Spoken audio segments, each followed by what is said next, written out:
Today, we're diving deep into one of the world's busiest airports, Chicago's O'Hare.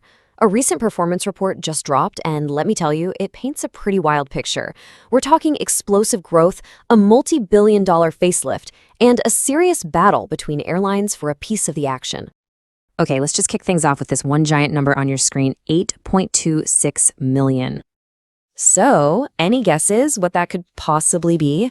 It's not the population of Chicago, but it is something that happens at O'Hare every single month. That's right, you're looking at the number of people who traveled through O'Hare in July of 2025.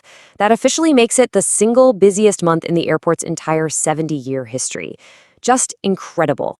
And look, this isn't just about bouncing back from the pandemic. No, this is a historic boom that's literally forcing the airport to rethink its entire future. Now, let's break that down for a second. We're talking about an average of 266,000 people every single day. To put that in perspective, that's like the entire population of Buffalo, New York, walking through O'Hare's terminals daily. The scale of this is just mind-boggling. And check this out. The summer of 2025 didn't just meet the old pre-pandemic record from 2019, it completely blew past it. Passenger traffic is up a whopping 6.4% year over year. It's basically redefining what a busy airport even looks like. This kind of insane growth really cements O'Hare's status as a critical global hub. I mean, it's not just a major airport for the US, it's one of the most important crossroads for travel in the entire world. So the big question is, with this many people pouring through, how do you even begin to manage that? Well, the answer isn't some quick patch job, it's a complete top-to-bottom overhaul. Let's get into the massive plan called ORDNext. This is, without a doubt, the most ambitious expansion project O'Hare has ever seen.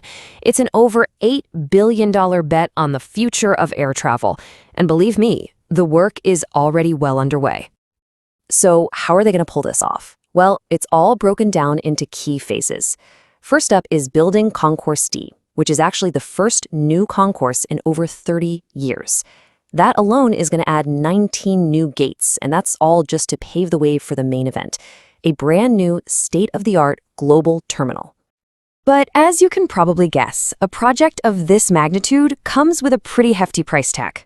Let's talk about one of the biggest growing pains of this story, the absolutely staggering cost. I mean, that's the multi-billion-dollar question, isn't it? It's on the mind of every city official and every airline. And the answer involves taking on a massive amount of debt. That's right. Get ready for this. Nearly $20 billion.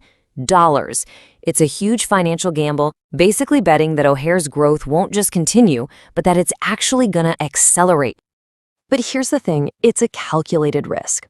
Major credit rating agencies, the folks who really scrutinize this stuff, have given O'Hare's bonds a strong A+ rating with a stable outlook. That's a massive vote of confidence from Wall Street that yes, the airport's growth can actually support this huge debt.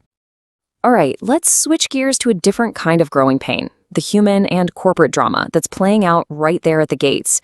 Because when airport real estate is this precious, the competition gets absolutely fierce. Okay, so here's where it gets juicy. O'Hare is one of those rare airports that's a major hub for both United and American. A recent gate reallocation based on a use it or lose it clause saw United gain 5 new gates. They immediately turned around and added thousands of flights. American, on the other hand, lost 4 gates, but is fighting back like crazy, promising to rebuild their schedule and bragging that their local loyalty program signups are way up. For these airlines, gates are everything, so this isn't just a shuffle, it's a high-stakes chess match for control of Chicago. So, what does this corporate dogfight mean for you, the traveler? Well, it's actually fantastic news.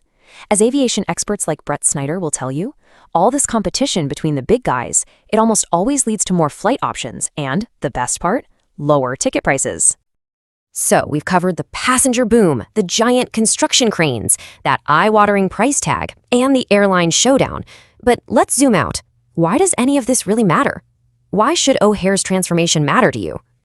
Because the impact of this ripples out far, far beyond the airport itself. This project is a massive economic engine for the entire region. We're talking about creating nearly 100,000 jobs, adding hundreds of millions to the local economy every year, and generating a return of more than $2 for every single dollar invested. And the growth isn't about to slow down. The FAA is projecting that by 2030, O'Hare will be handling over 53 million departing passengers a year. So all these investments, they're absolutely necessary to get ready for a future that's only getting busier. You know, in the end, this is really about so much more than just getting people from point A to point B. It's a huge strategic move to make sure Chicago stays at the very heart of global commerce, culture, and travel for generations to come. And that leaves us with one final crucial question to think about. The plans are set, the money is lined up, and the construction is underway. But as O'Hare builds bigger, can it also build better? Can it create a more efficient, more modern, and frankly, a more enjoyable experience for the millions and millions of us who will pass through its gates? Well, only time will tell.